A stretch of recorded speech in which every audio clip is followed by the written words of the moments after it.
When I was a Christian, my wife bought me a book called Can Man Live Without God by Ravi Zacharias. This was 1993, 1994, in there somewhere. And I thought it was a really good book. I used to really like Ravi Zacharias. But as I got older and I started thinking a little bit more about things, I realized that when Ravi was talking and answering questions, he seemed to mostly just tell stories, which is great. That's fine. I like storytelling. I love stories. But it seemed like by the time he was done quoting a poem or telling a story, we had forgotten, or I had forgotten, what the question was. And so when I really started to focus in on the things he was saying, I started saying, but wait a minute. And this is what I think happened in this conversation with Ben Shapiro here in this video that I'm about to play. Now, I cut out about half of it, and I'm only going to play about 30 minutes of this interview on the Daily Wire. And most of the stuff I've cut out is storytelling, not all of it. And some of it I just don't have time to go through. But 1,000 Pine Points to Chen. He was here first. I don't know what the problem is with you other guys, other people, and why you're so slow. But I forgot to give warning on Twitter and Facebook that I'd be going live today, so this is kind of last minute. But I have listened to this before, and I did jot down some notes. And we're going to go through a few questions, and I'll explain why I have Colonel von Laden. What's his name? No, Colonel Hans Landa. Why I have his picture here, going to the problem of evil. Well, I want to jump right in because there's a lot I want to cover with you. And why don't we start with this? You're obviously one of the most prolific debaters when it comes to religion and the presence of God in the universe. And you've debated a bunch of folks on the secular atheist side. Who's the toughest debate you've ever had in terms of? Well, in the earlier days, I remember doing a couple of debates. Now, this is a mistake by Ben Shapiro. Ben Shapiro should know that Ravi Zacharias doesn't debate. Courtesy of Emory University and so on, and overseas. I debated some Islamic scholars in the city of Hyderabad and Hindu scholars as well. I moved away from the debating format, Ben, years ago, because I really felt it was nowhere near as effective as an open forum is, where you give the privilege of the audience to ask you the questions and give them the opportunity to challenge what it... I agree with Ravi Zacharias here. I think open forum, conversation, asking questions from the audience, or answering questions from the audience, I think that's a better method than debate. I think you can overall have more engaging, impromptu type, unexpected type questions and answers in that type of informal atmosphere. But I'm not poo-pooing all debates. I think debates can be fun as well, but yeah. It is you're saying. Otherwise, you're pitting one intellect against another, and whoever has read one more book can do better on the whole thing, provided they've got the eloquence on their side. So I think the toughest debaters to deal with are those of contrary religious worldviews, where the animus becomes very intense and where the audience can be more provocative. I've done dialogues of that nature. No really difficult question, Ben, over the years of nearly 46 years. No really difficult questions. He hasn't met me, I guess. Yeah, if he hasn't really had difficult questions in 46 years, maybe he's, I don't know. I really think for guys like Ravi Zacharias, asking the poof or drown questions can be really impactful to guys like him. Asking him questions like, would he give up heaven so I wouldn't go to hell if I'm a non-Christian, non-believer, and if I'm doomed to this place called hell?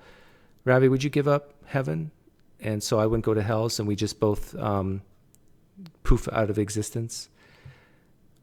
Would you have told Yahweh not to drown children and toddlers, but rather just poof them out of existence? Questions like that are very uncomfortable for guys like Ravi. of traveling this globe. The questions are the same, although the relevance of issues has changed a little bit. So I would say the religious counter perspectives, especially of a monotheistic stripe, they become tough because you're navigating very carefully one wrong word. And that has now shifted into the open forum model, where you're asked questions which are pretty point blank, but you're not necessarily given the privilege of a dissenting view, while they themselves would call for the freedom of choice on all views. So that would be my answer to your question. He kind of makes two things in there. He kind of is implying that having conversations or debates with theists, and especially monotheists outside of Christianity, is tougher than, let's say, polytheists or atheists. So I guess he's admitting here that if he was to go against Ben Shapiro, that he would have a tough time. I feel the tough ones are those who believe in absolutes, but from a different transcendent perspective. So the toughest debates would come from people who believe in absolutes, but from a different transcendent perspective. See, I'm an atheist, and I believe in absolutes. I believe truth is absolute, and I believe truth can be relative. And I actually think all theists agree with that, because there's different types of truths. But, so often for Christians, it's like there's only one truth, and that's Jesus Christ our Lord. They don't realize there's truths, or they don't like to articulate that there's truths like, I'm imagining a pink elephant right now. That's true for me, and probably true for everyone now who's heard that, because now they're imagining a pink elephant. But for the people not listening to us right now, they're not imagining pink elephants, probably not right now. So that's an example of relative truth, which I think most people believe that there's some absolutes and a lot of relative truths out there. An example of an absolute truth that I believe in is that that I'm not omniscient, for example. Well, you've answered, thousands and thousands of questions from members of the audience. What's the question that you receive most often when you do your events? Well, you deal with it very much in your own book, which, by the way, I should say one of the finest I have read. I need to go back to it. I was reading it as I was preparing to come here. What an amazing sweep of sensitive knowledge, Ben, that brain that God has given to you. I think it ought to be required reading if any university professors have the courage to do it. But as I look... He's being very complimentary to Ben Shapiro here. And I think Ben's had Ravi Zacharias. He's had William Lane Craig. Who else did he have on? Someone in chat, help me out. He had William Lane Craig, Ben Shapiro. John MacArthur on. And I can tell that it's like Ben Shapiro, this is me being highly critical. I think Ben Shapiro is using these Christian guys to make more money. Because Ben Shapiro does... let me be clear. Ben Shapiro does not believe Christianity is true, and he never will. That's my claim. I'm going to predict that. He never will. And he will never buy it. And I think guys like Ravi Zacharias and William Lane Craig and John MacArthur, they view coming on Ben Shapiro's show not so much to make money like Ben is, I think, but I think they really think they have a shot at converting Ben. And I think they're in for a big surprise. They're probably all three of them are going to die long before Ben Shapiro, if he does become a Christian. That's not going to happen. And so do these navigational things. The two toughest questions to me, once upon a time, the cosmological... Now, notice he says two toughest questions. Two toughest questions to me. Once upon a time, the cosmological, the teleological, and all of these ontological arguments were richly debated on the campus. But now they are more culturally sensitive issues that are raised. However, the one thorn in the side of the theistic framework is the problem of evil, the problem of pain, the problem of suffering. And I think what someone once said, virtue in distress and vice in triumph has made atheists of mankind. I think it's the most real question, frankly. And many of the philosophers who ultimately, David Hume himself, did away with the notion of a sovereign first cause. For them, this was the thorny question. Okay, so Ravi is saying it's not so much the Kalam cosmological argument or anything like that. It's the problem of pain, evil, and suffering. And these are one of the questions that my advice is, if you're talking to a theist like Ravi Zacharias, you ask very simple questions on the idea of the problem of evil. And the simple question would be this: if your God didn't create, would there be evil, pain, suffering, and sin? If he didn't create anything, would those things exist? Would they happen? And they have to say no. But because their God created, we have things like pain, evil, suffering, sin. You're done at that point. You can just walk away. In fact, walking away is probably the thing that will aggravate the theists the most, because they will think, well, wait a minute. Yeah, does that mean my God's responsible for this then? No, come back here. No, he's not responsible. That's a category error. But that's the bottom line, is especially if you believe in a God that is not needy, doesn't have to create, could have just been happy and self-sufficient without creating, is all loving. Yeah, just you don't need to create.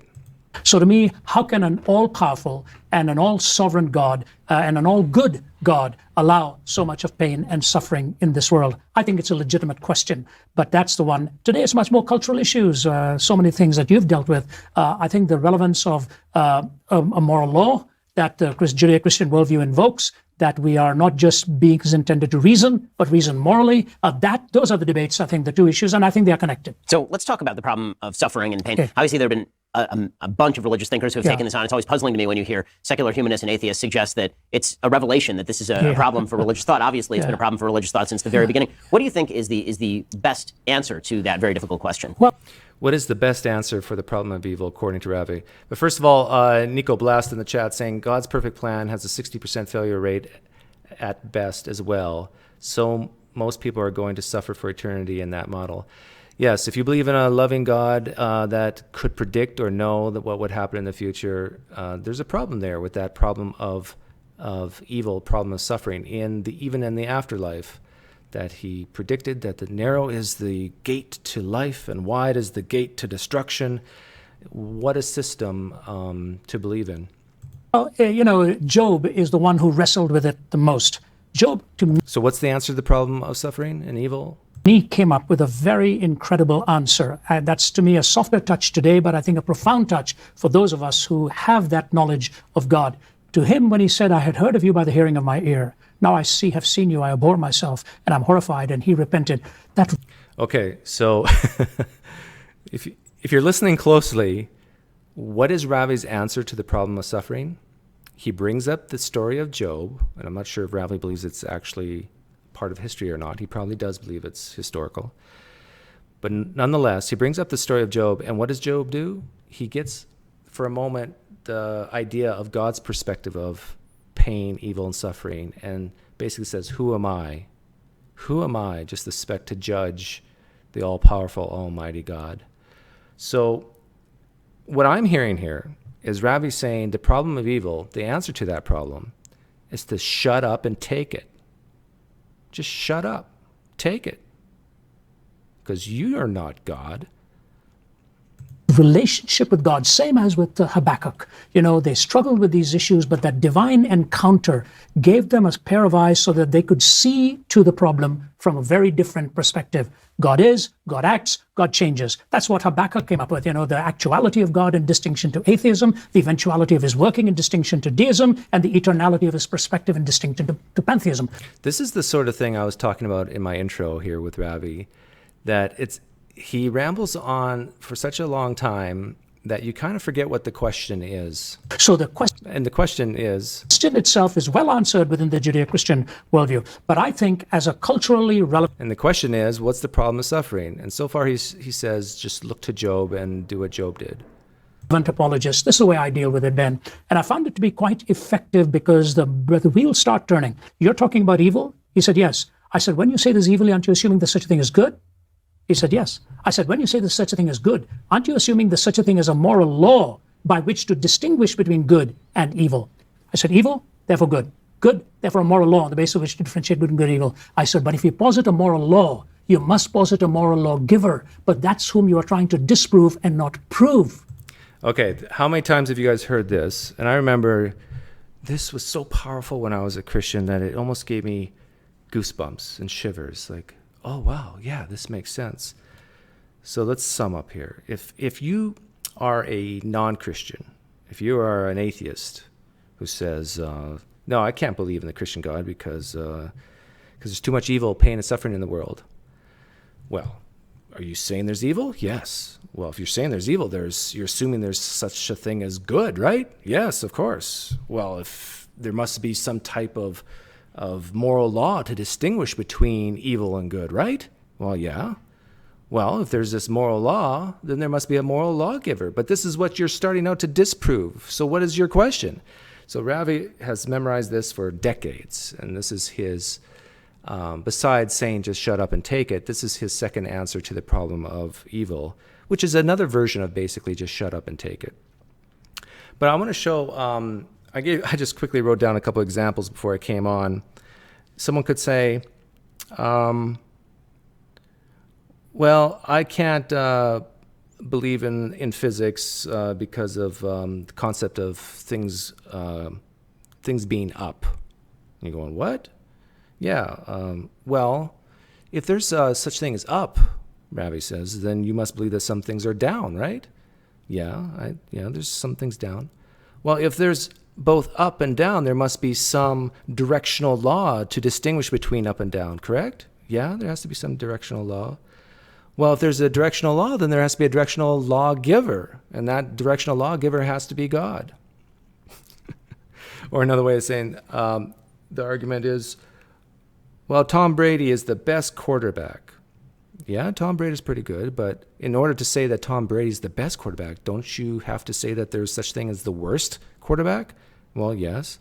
Well, if there's a best quarterback and a worst quarterback, don't you need some quarterback law to distinguish between the two? Well, yeah. But if there's a quarterback law, doesn't there have to be a quarterback lawgiver? And that quarterback lawgiver has to be God. You see, if you apply those two examples, you can say, well, maybe that law doesn't necessarily exist. And even if it does, that the lawgiver doesn't have to be God. Your whole point is invoking a moral law, which you cannot invoke without a moral lawgiver. So your problem of evil actually disappears with the false assumptions that you're making. Do you know, Ben, he paused and he looked at me and he said, what then am I asking you? And this was thrown back at me. Why do you need to posit a moral lawgiver? Yes, why do you need to posit a moral lawgiver? All right, we'll grant you there is this abstract moral law. Why do you need to posit a moral lawgiver? And my answer is this, Ben. Every time the problem of evil is raised, it is either raised by a person or about a person, which means the questioner assumes persons have intrinsic worth.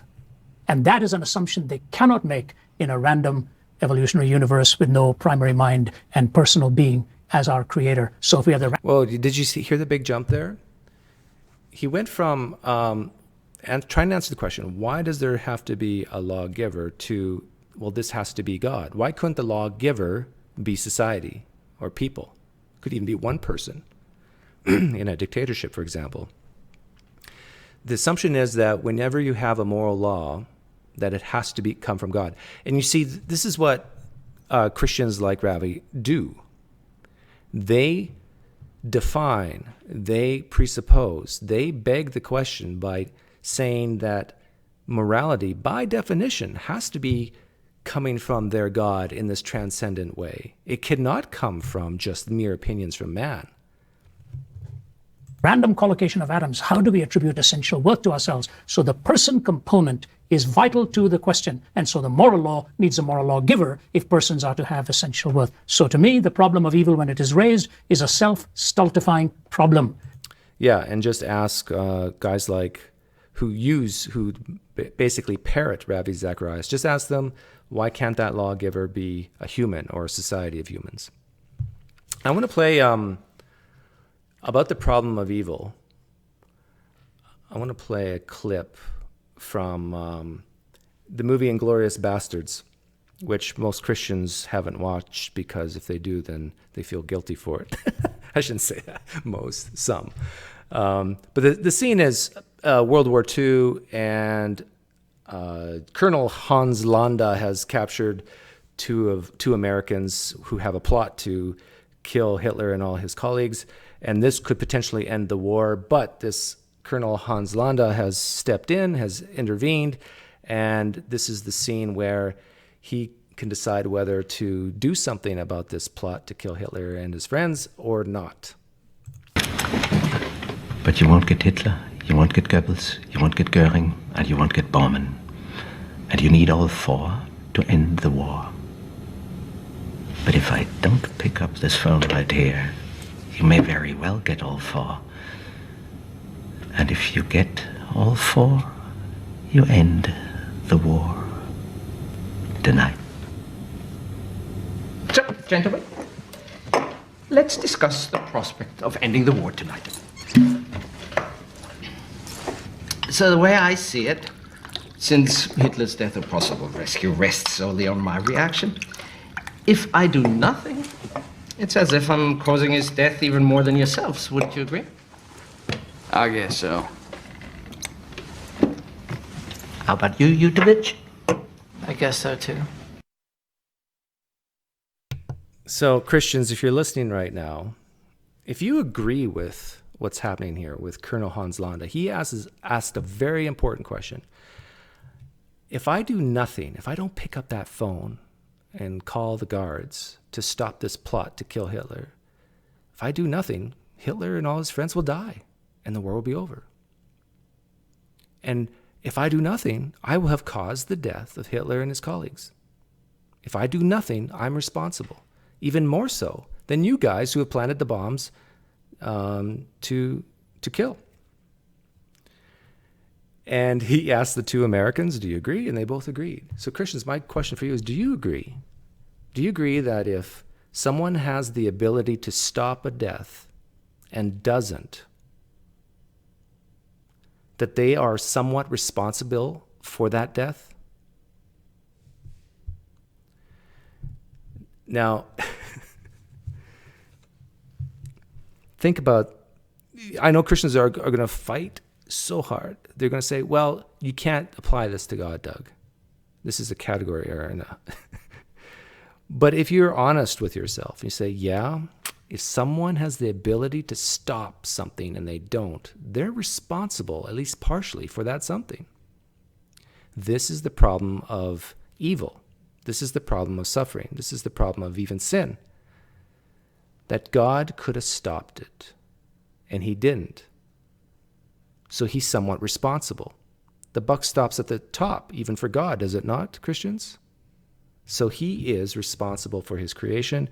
He's responsible for every murder, every rape that happens, if he has the ability to stop it and chooses not to.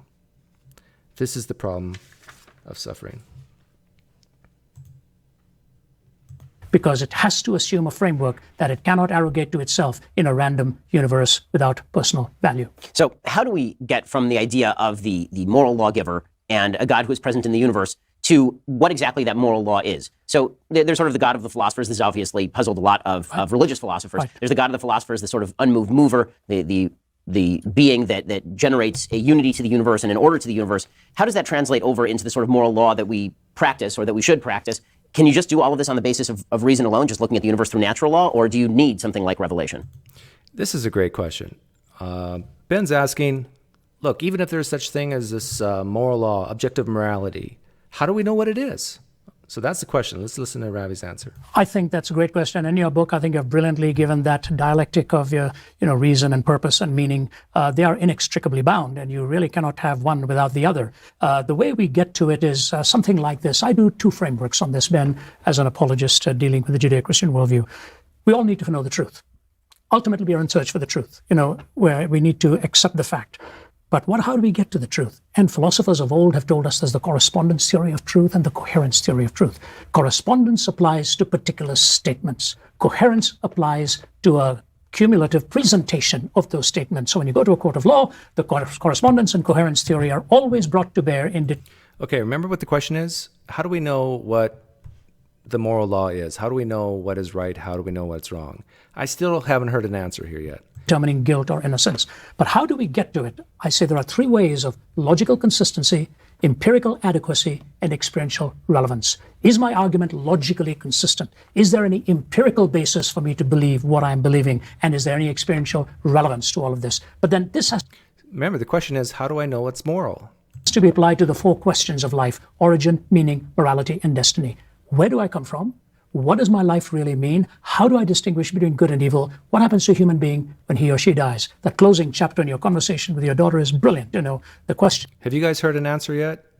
of eternality even comes into the mind of a little one. There's that intuitive drive towards that. Origin, meaning, morality, and destiny. Pursuit, truth. Correspondence, coherence. Logical consistency, empirical adequacy, experiential relevance. When you form a worldview, these are the four questions you have to answer by applying the notions of truth. He's answering the question how to form a worldview. He's not answering the question of how do I know what's moral? So with the moment you say the word revelation, this is one of those dinosaurs who actually believes a book dropped out of heaven, and so on and so forth. It's not as simplistic as that. You take the revelation of God that has come across a millennium and a half of revelation. You apply these tests and you see that the existence of God presents a framework for the existentially undeniable questions that we struggle with. Those very questions are legitimized because of the value that we lay claim. So yes, there's reason and revelation, but not some kind of pie in the sky by and by. But okay, the answer I think he's saying is, how do we know what's moral? We figure out what's moral through reason and revelation. But the revelation is not a pie from the sky. Propositional truth that is put to the test by a scrutinizing mind. And the Judeo-Christian worldview, Ben, I believe, I was raised in a counterculture to this. I wasn't raised in either of those worldviews. I was a naturalist, I was a skeptic, and I ended up on a bed of suicide when He was a naturalist and a skeptic before he became a Christian. I know a little bit of Ravi's story because he's told us his story. He was 17 years old. Actually, let me play it for you. I have it right here. This is Ravi Zacharias' story. I did a video with the testimonies of all four of these guys. I'll put it at the end screen of this video later. And it's like all four of these guys just came from a place of desperation, addiction, existential angst, drunkards, drug addicts. But Ravi Zacharias was suicidal. So here's his story. It's only a minute long, or a minute 38. I wanted to put life together, and it wasn't coming together for me. So I was going to my classes in college and went into the science lab out there, saw some chemicals, took these plastic bags. I didn't even know what all they said, except I took the ones that was marked poison, brought it back to my home, put it in a glass of water early one morning. Everybody was out of the house.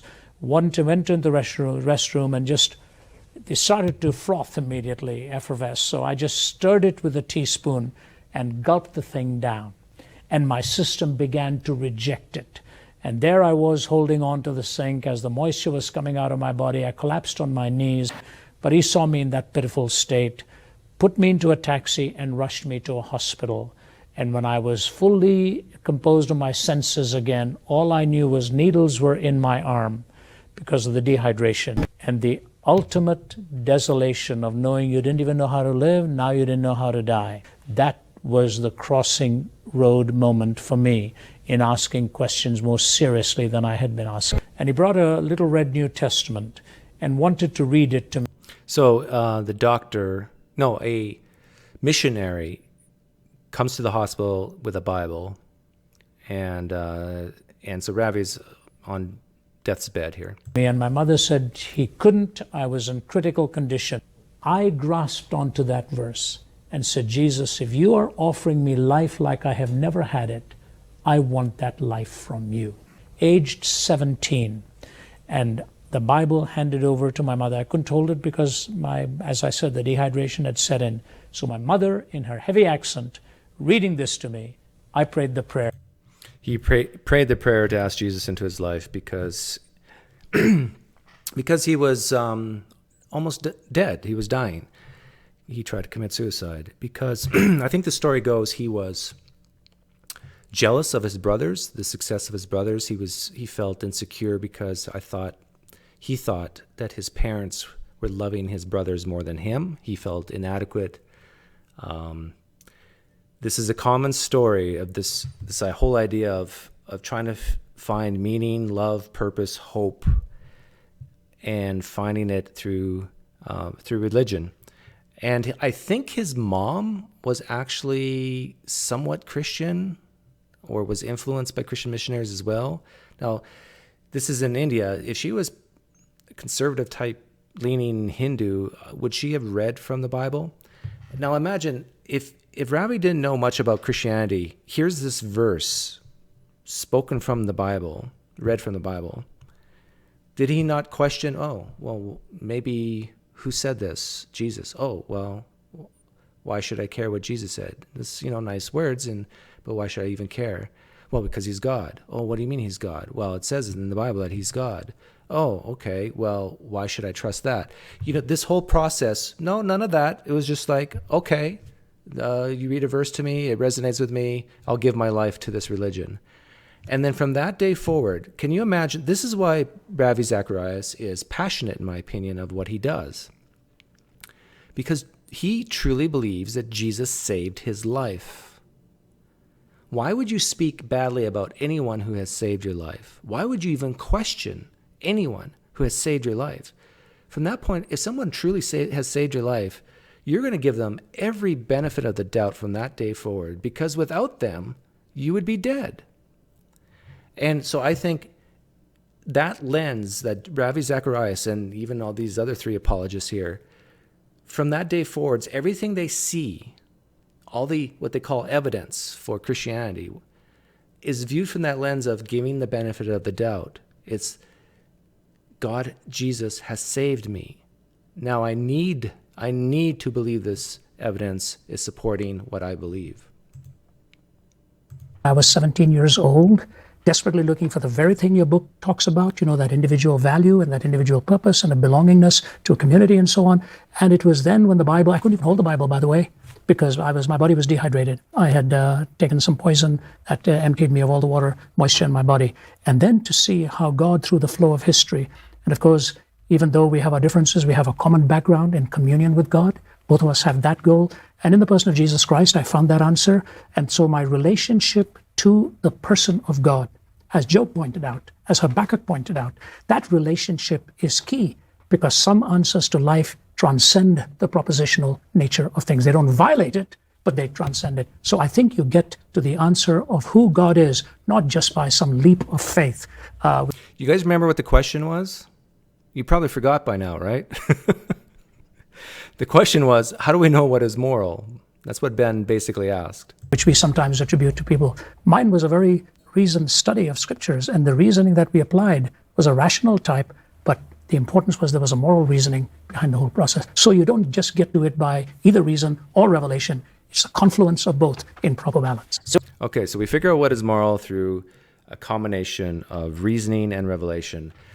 The same combination, I might add, that Muslims do, Jews do, and probably other religions, Mormons do. They use their reasoning and they use their holy books. So all religions do it. So when we talk about the Judeo-Christian moral law, one of the questions that I get from folks like Sam Harris or like Michael Shermer is, all right, let's assume that there is this eternal moral law that corresponds with some form of eternal truth and a lawgiver. So why has that law evolved over time? So to take, for example, the example that they like best is slavery. So originally the Bible contemplates that slavery is part of life, and then over time we've decided that not only is slavery not a part of life, slavery is a grave evil that ought to be fought wherever it exists. How do we justify evolution in the Judeo-Christian framework of morality? Another great question by Ben. Well, actually, he's probably been asked these questions by guys like Sam Harris.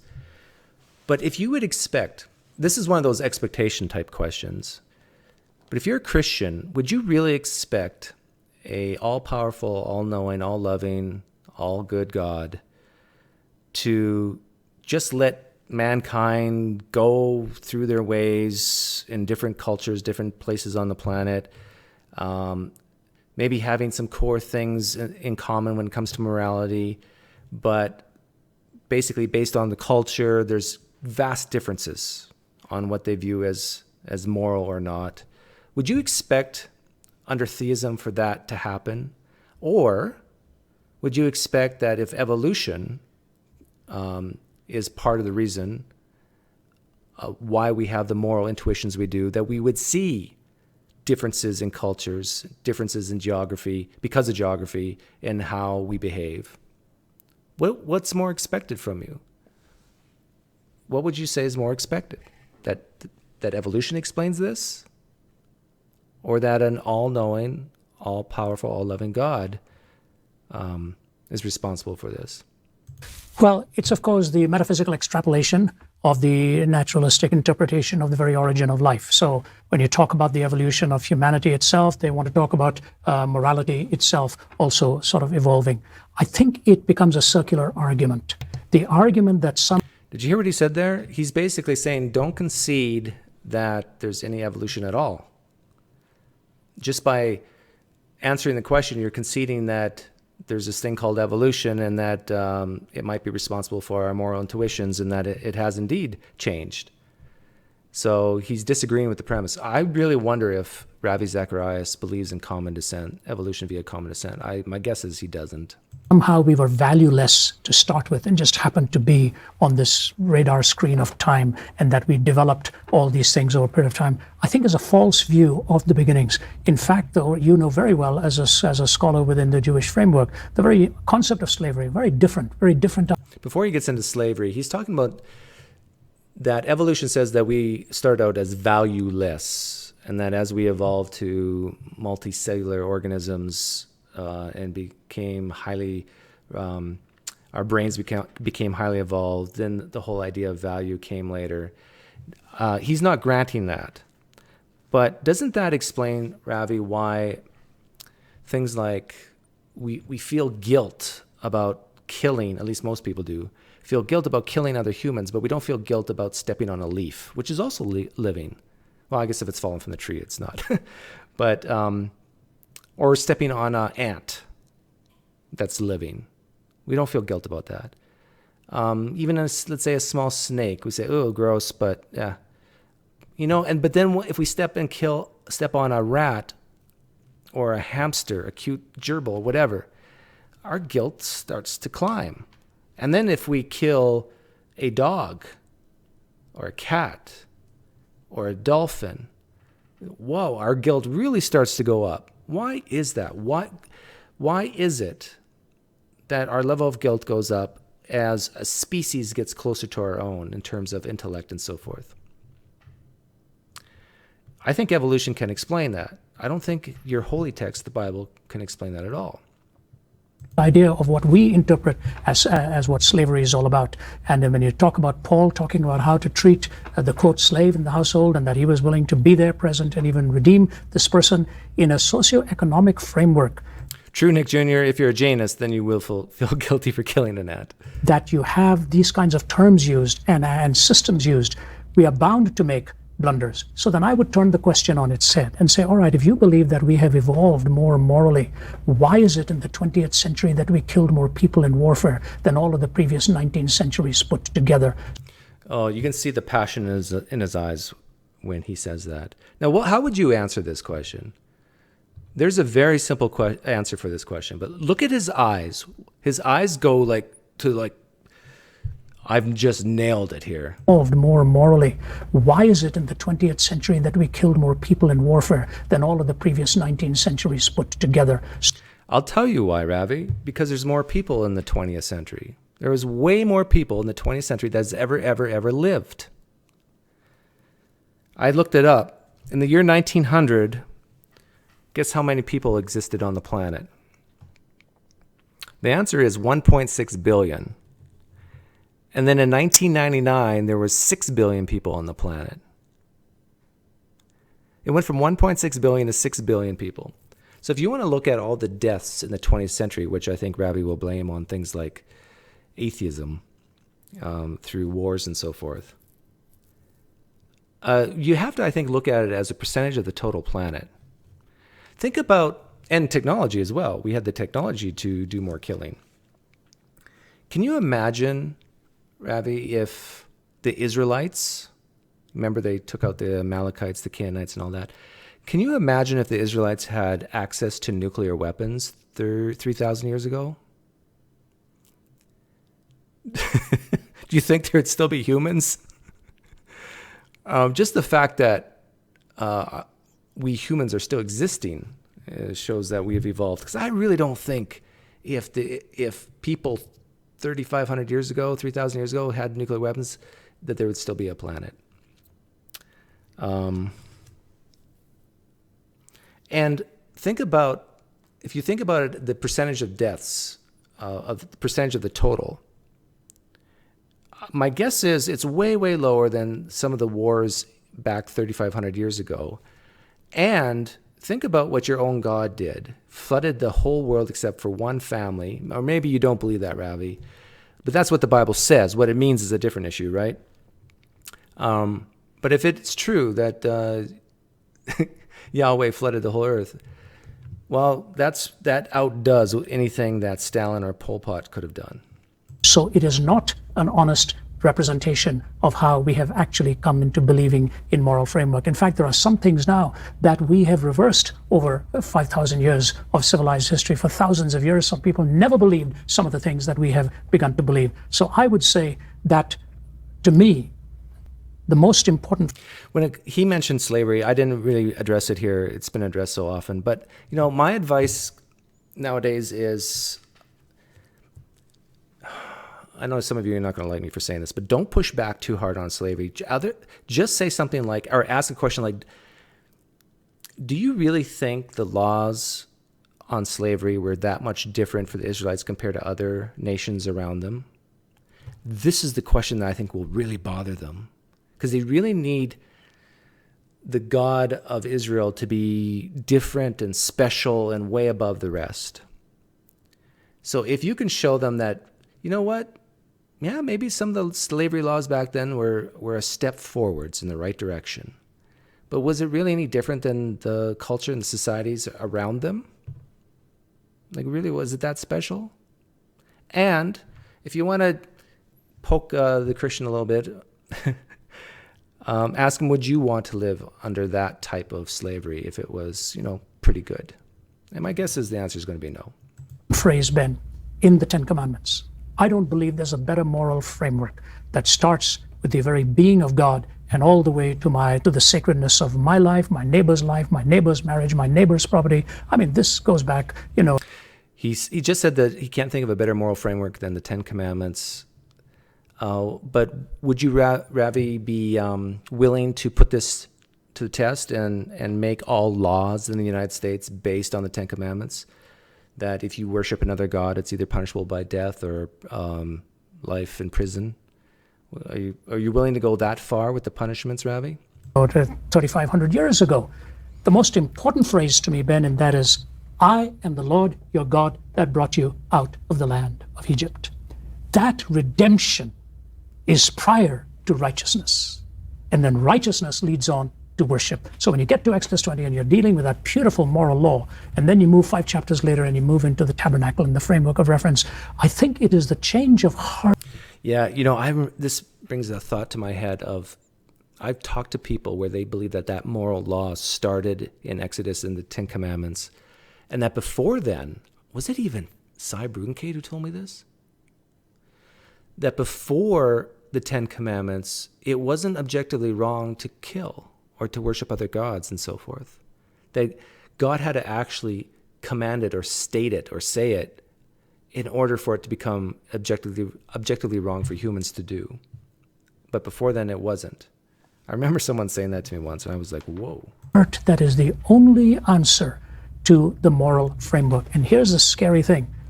God did not send us his message to make bad people good. Morality alone will never save us. Sometimes in the name of morality, people have done some horrible things.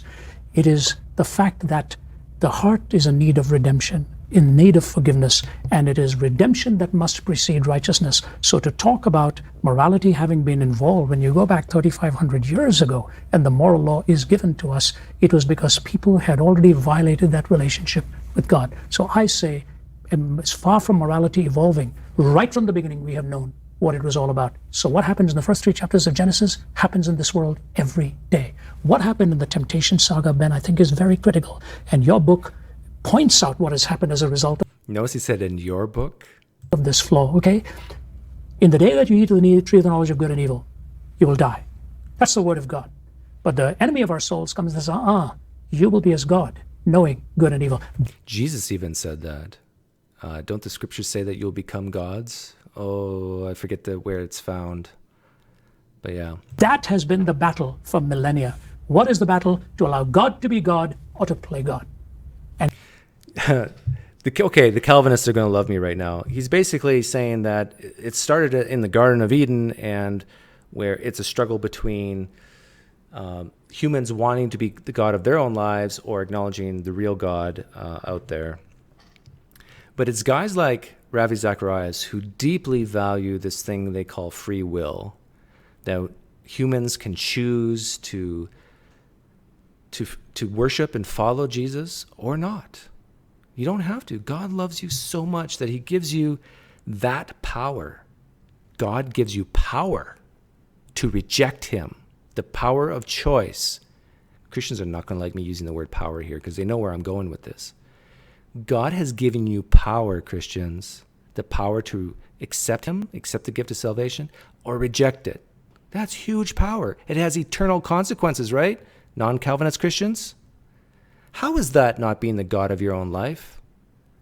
How you are becoming the God of your own life by deciding which God to follow, by following Jesus or not, which has eternal consequences, the most meaning you can think of.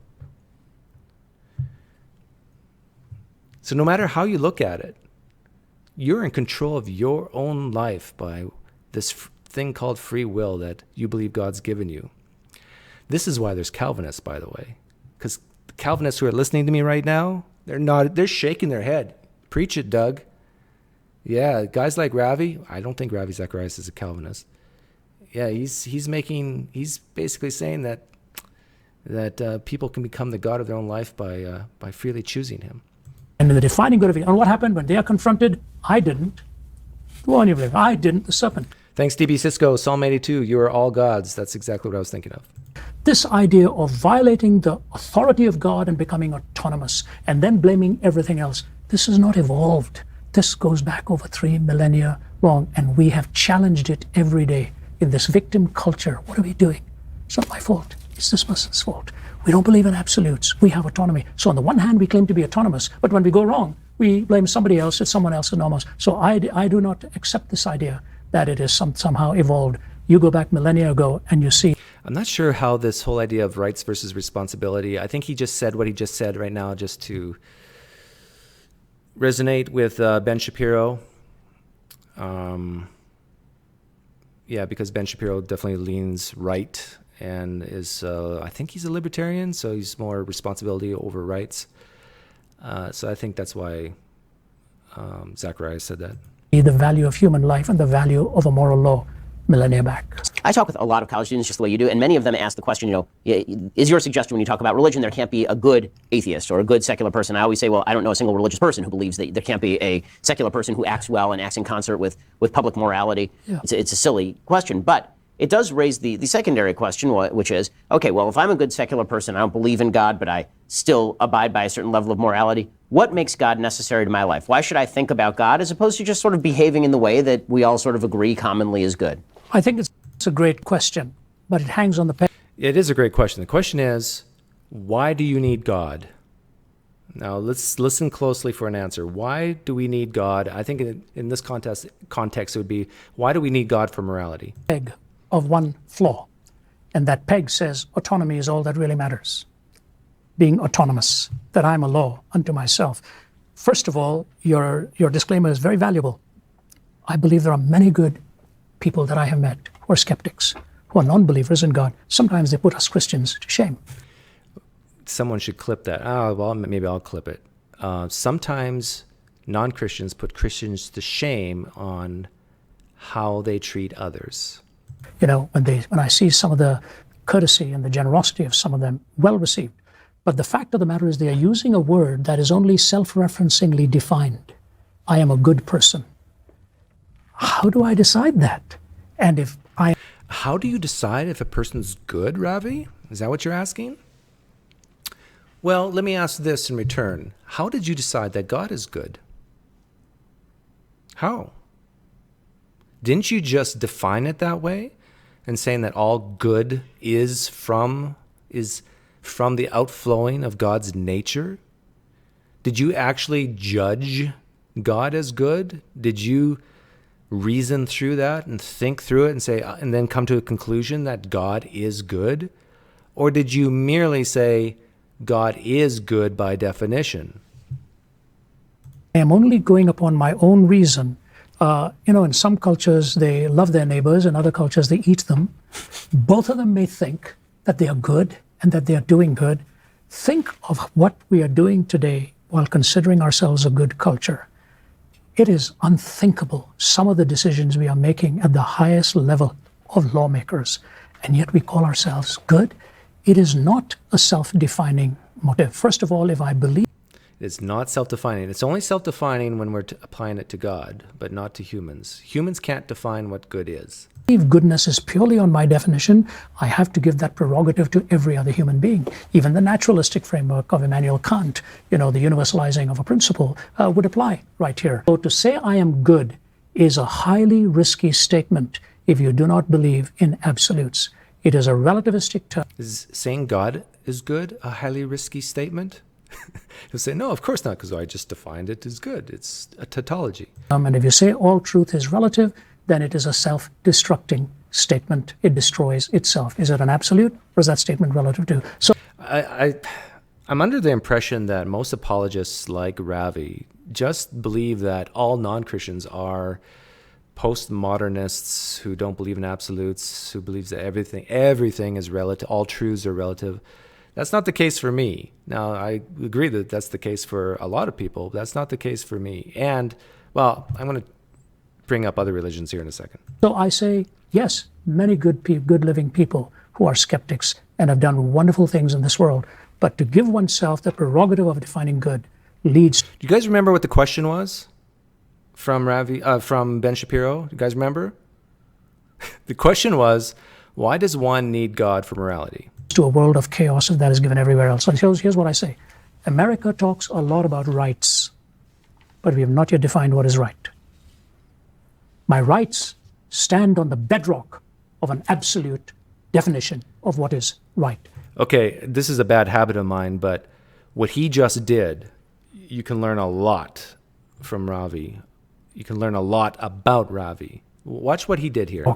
Of an absolute definition of what is right. You see what he did with his hands? Absolute definition. What is right?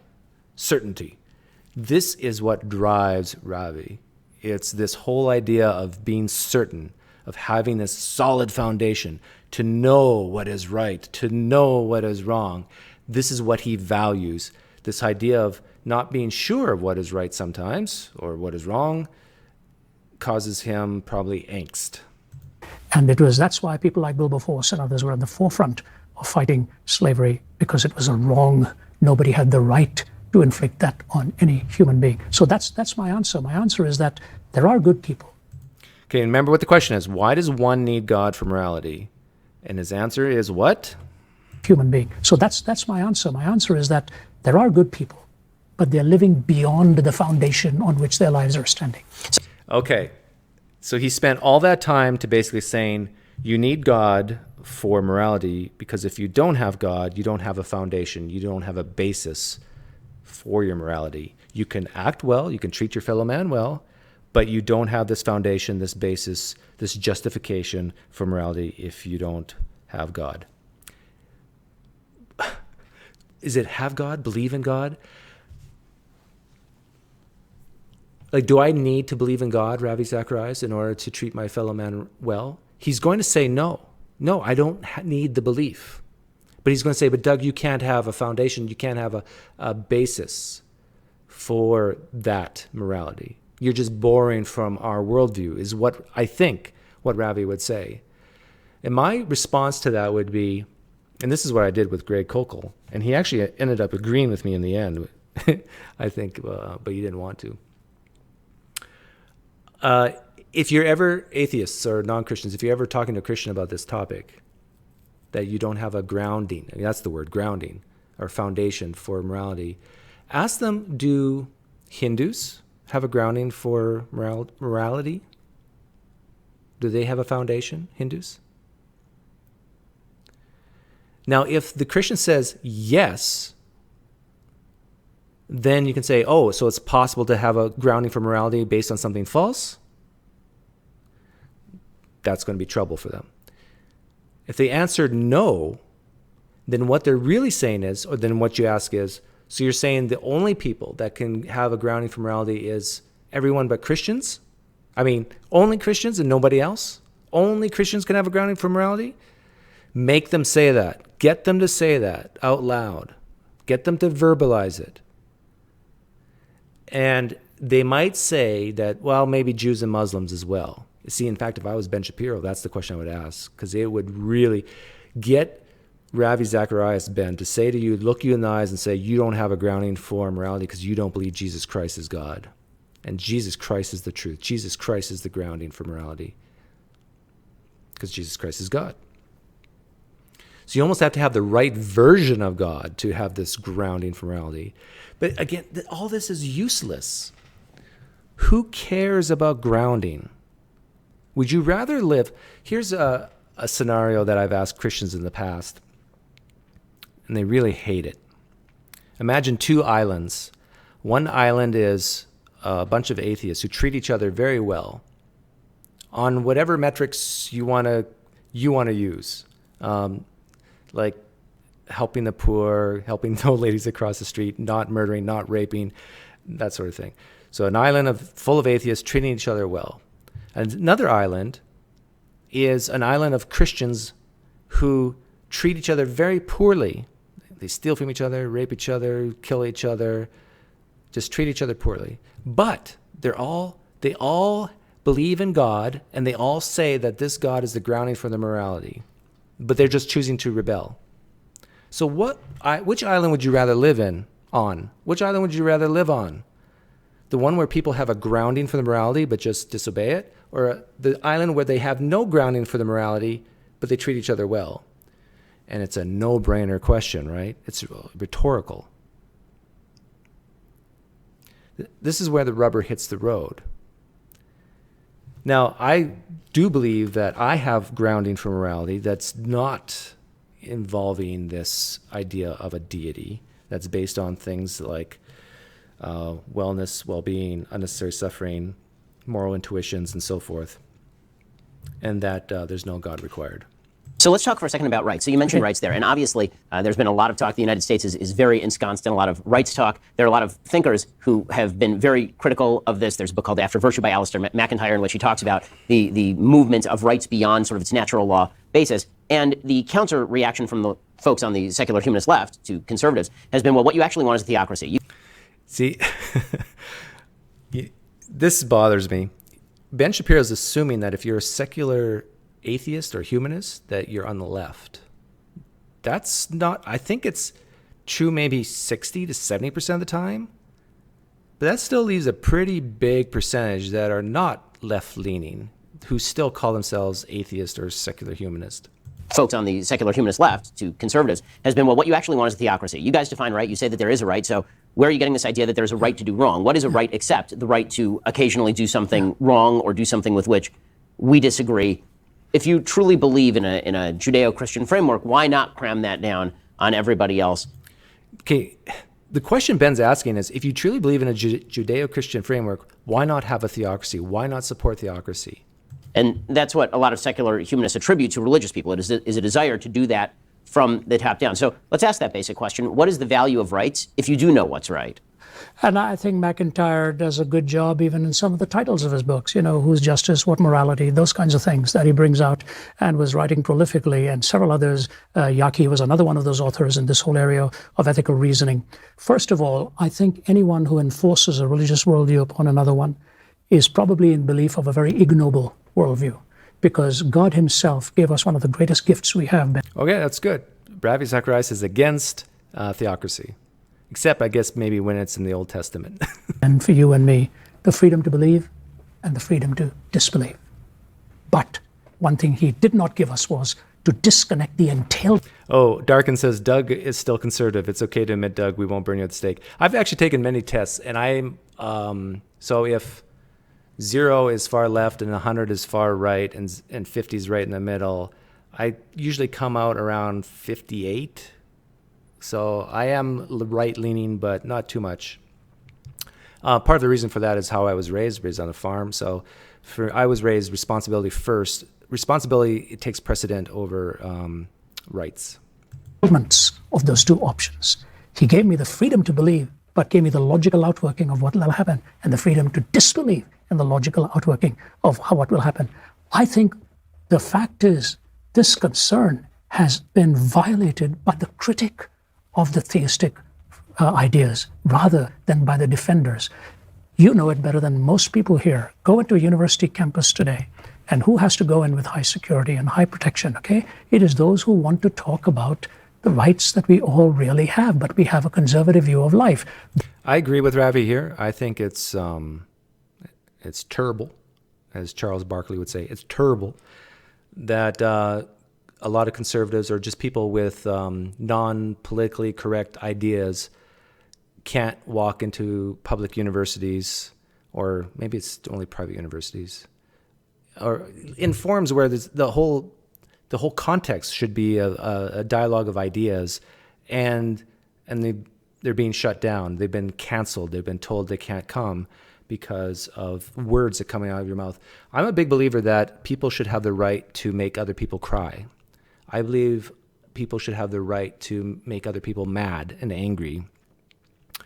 Now, I probably would say, especially as adults, kids, it becomes a different issue, and then you got that area in between, and then you got even adults who are basically kids. So, but I think as a parent, my job is to make my children stronger, so that when they are criticized, when someone says something, that they can handle it, and that they won't just cower and cry or get angry, that they can take control of their emotions. Those who don't believe in that theistic framework, they are not coming with protection because they are not being mocked. They are being listened to very carefully. So enforcement of any kind of belief is not in keeping with the mercy and the grace of God himself. So I think we have to rationally and courteously talk. If civility goes out of the marketplace, Ben, then what we've got is violence at the most sophisticated levels. I completely agree. And this is why I even support guys like Steven Anderson speaking the vile things they speak. I'd rather that be out loud in public than down in some dirty basement somewhere where we can't hear them. I want society to know who the crazies are, for example. I'd rather have it out in the open. I support guys like Ravi Zacharias and the most conservative, fundamentalist type Christians spewing whatever they want to spew, as long as they're not actively saying, go and destroy these people, sort of like as long as they don't start talking like Yahweh in the Old Testament. But if they're giving their ideas of how the government should be run, what laws there should be, what they believe, they should have the right to speak that out clearly, civilly, and I think the reason I'm saying that is because if somebody can be shut up, what's to stop sometime in the future that what you believe, what you hold dear, and what you cherish, that someone might shut you up? Of the freedom. So as I look at our society and say... Yes, Emil. So that's why you try to make Christians cry. What is it? Christopher Hitchens said... someone asked him, why do you do what you do? Why do you debate and argue with Christians so much? And he goes, I revel in the misfortunes of others, something like that. Am I forcing you to believe what I'm saying? Not one bit. We give you the freedom to reject, but let's at least be civil in the process. Now, here's what I say to the staunch skeptic. If you really want the next generation to carry on the values to live and let live, and to have the courtesy of truly allowing those who come into our shores to be given respect, no matter what their belief system is, then you better believe that our moral values have an absoluteness to them. If you truly believe in relativism, the America as you know it is finished. I think that's a bit of fear-mongering. I wouldn't go that far, but I do agree with Ravi's point that not all cultures are equal, and that you should be able to say, oh, yeah, I don't like that culture. I think it's dangerous. I think it's against the things I value, and so forth. People should have the freedom to say those things without being labeled, certain words. Okay, so let's talk about an area where we disagree, and that is on the veracity of the New Testament versus the Old Testament. So let's start with some kind of the broader philosophical. Okay, this is where the rubber hits the road for a Jew and a Christian side by side here. Veracity of the New Testament versus the Old Testament. So let's start with some kind of the broader philosophical framework. What do you think that Christianity adds to the world that Judaism didn't in the first place? First of all, I want you to know how So remember what the question is. The question is, what did Christianity add to Judaism? proud I am to have friends like you and Dennis Prager, Michael Medved. I'll be back with Dennis again. I think I remember Dennis's comment when we were talking on this. He was brilliant what he said. He said, when Messiah comes, I will just have one question. Have you been here before? And I think that is what it'll really boil down to. Yeah, that's a great comment by Prager. What did Christianity add to Judaism? The things I jotted down here before Ravi answers is, well, Christianity added this thing called the New Covenant, right? Christianity added, I think, concepts of heaven and hell where people are going to these places, existing in these places for eternity. I think those concepts can be derived, at least, out of the New Testament. I think Christianity added the idea that a Messiah is also God in flesh. I know Christians will say you can get that out of the Old Testament, but it's tougher. And the whole concept of that a Messiah is going to die and rise again and come back a second time to finish the job, that's definitely things Christianity added to Judaism. The concept of salvation by grace. Paul, I wouldn't say that's all Christianity, but that's Paul's Christianity. So yeah, that definitely is what's been added to Judaism. I don't like to say the word add because it seems like it is something superimposed that wasn't there. I think it was already there. And of course, my own upbringing was so different. It was my ancestors were Orthodox Hindu priests generations ago, from the highest caste to the Hindu priesthood. I think it is that one verse, one line, that the moral law hangs upon. I am the Lord your God that brought you out of the land of Egypt. That redemption motif, I think it moved beyond the metaphor from Egypt, although it was real. It moved beyond the blood sacrifices, and it moved to the very person of the Son of Man. Yeah, it moved from blood sacrifices to the ultimate blood sacrifice in Jesus. Daniel talked about, and the perfection of the law, which was not violated, but affirmed and endorsed. So what I see in the person of Jesus. Yeah, and that's one thing that Christians, I think, struggle with, is the whole idea that Jesus didn't come to abolish the law. Not a dot or tittle will be removed from the law, but he was the fulfillment of the law. So, but the thing is, there's a lot of laws that Christians don't like, and so they kind of prefer that it would be abolished. Jesus Christ are two very real things, Ben. Number one, it is the fact that he embodied that which was the purest that was called for by this very rigorous 613 system of laws that were given. And if you move down even to Habakkuk, which is... You can tell that he's catering to Ben Shapiro's Orthodox Judaism background. And quoted 3 times in the New Testament. From 613, David reduced it to a handful. Isaiah reduced it even more. Micah brought it down to 3, to do justice, to love mercy, and to walk humbly before your God. But the Habakkuk phrase of the just shall live by faith, which I understand is more correctly represented as by his faithfulness, that when you move into the person of Christ, 2 things happen. The law is honored and not debunked. But the relationship question, when you give the 4 propositions in your closing chapter, starting all...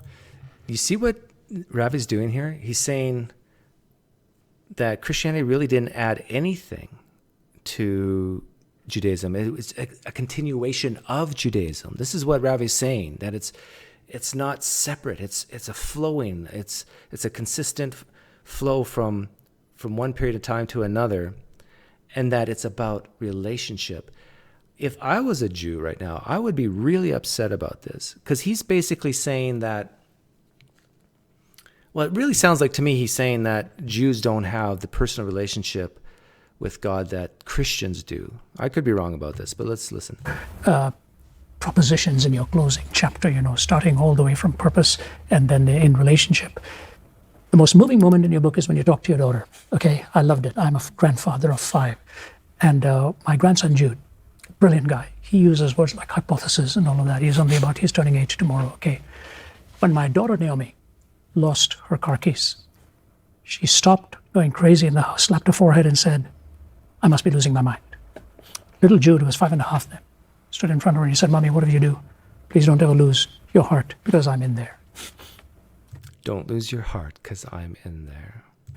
That personal relationship, as much as I value and love the law, I need to go beyond that relationships. And so here's what I say. Yeah, see, this is, if I was an Orthodox Jew, this would really upset me. Because they would say, what are you talking about? I love God. I probably love God more than you do, Ravi. You're making it sound like it's either the law or either the law or this personal relationship.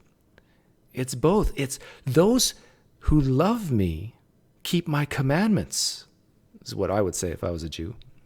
The most beautiful moment in the New Testament to me, if I were to choose one moment or two, first I would want to listen to Jesus' talk on Emmaus Road, because he connects all the dots going back to the beginning. Brilliant history lesson. You would love it, I think, as he talked on the Emmaus Road. But the second moment was when he was on the Mount of Transfiguration. Who does he bring with him? Moses and Elijah, 2 of the most thundering prophets for whom he was the undertaker. Okay, we don't know exactly what Moses was buried in. Elijah goes up on chariots of fire. But then he goes to the cross. I know I can't pay for myself. The redemptive factor of the purest paying for the impure. Not that there was no penalty, but he paid it and then rises again from. Yeah, and a lot of Christians don't agree with Ravi here that what Jesus did was a payment, a ransom payment for sin. To who? To Lucifer, to Satan. It's like this payment had to be paid in order for people to go to heaven. The dead. To me, it's a composite that doesn't violate what preceded. I think it completes it. And to me, the attractiveness, and I really appreciate you even giving me the opportunity to share it. So I say, to me in Christ, I see the completion of the story because I hunger not just for propositional truth. When Jesus comes, he hungers not just for propositional truth. You can really see what drives Ravi here. It's same with William Lane Craig. It's this desire to have relationship, to feel something, to feel this meaning, hope, purpose that he thinks can only come from Jesus. Down from the mountain, and Peter goes, what does he say? But now we have the word of the prophets made most certain, and you would do well to pay heed to it as a light in a dark place. So I think it is completion, and my friend Prager was absolutely right. When the Lord returns, I'll say, truly, have you been here before? But my goal would be to get there before he returns. I'm 73 now, but that's my answer to you. Okay, now if I was in this room with Ben Shapiro and Ravi Zacharias, I would ask, if Ben Shapiro lives to be 90 years old and never, ever, ever becomes a Christian, stays an Orthodox Jew, and let's say he continues to be successful in his job, I'm assuming he makes a good amount of money, and he sounds like he's a family man and has good relationships with his family and friends. He's 90 years old. He spent his whole life rejecting Jesus Christ as Savior and Lord in his life. Here's my question to Ravi. What has he lost? He believes in the same God as you do, so you can't even say this basis for morality type deal. What has Ben Shapiro lost by not being a Christian? On this planet, I think your answer is, Ravi, not much. He's had a successful life. He has a good moral foundation through Yahweh. He really hasn't lost much. So why be a Christian? Because Earth, this planet's but a vapor. The fun really begins after you die. Earth is just a welcome mat to the great beyond called heaven and hell. This is what I think Christianity is all about,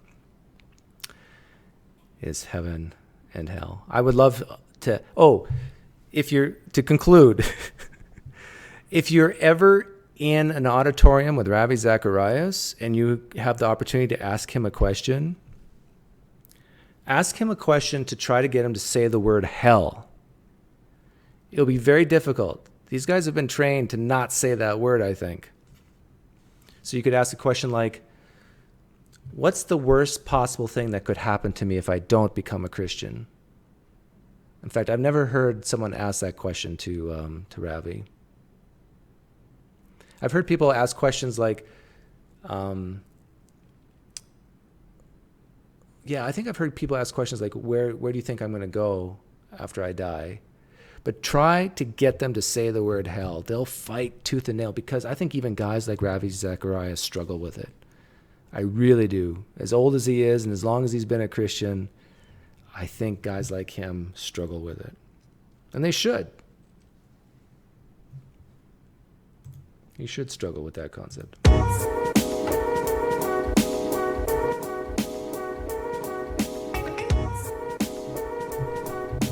Any questions? You got 2 minutes, 2.5.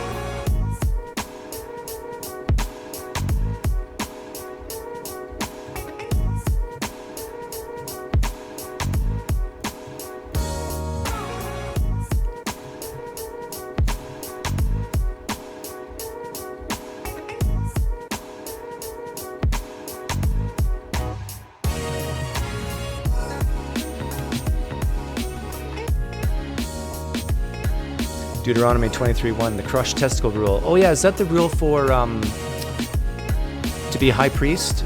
To be a priest in the Levitical tribe, you can't have crushed testicles, you can't have acne, you can't be a dwarf. These are the things God looked for. These are the qualities God looks for in a high priest, in a man. Don't be a acne-filled midget dwarf with crushed testicles. Hey, thank you for the donation, Karen. Looks like you're from Canada, my home country. I don't live there anymore, though.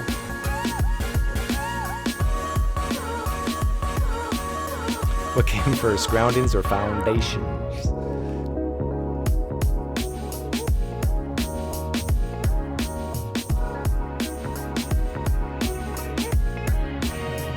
What province are you from, Karen? I was raised in Manitoba.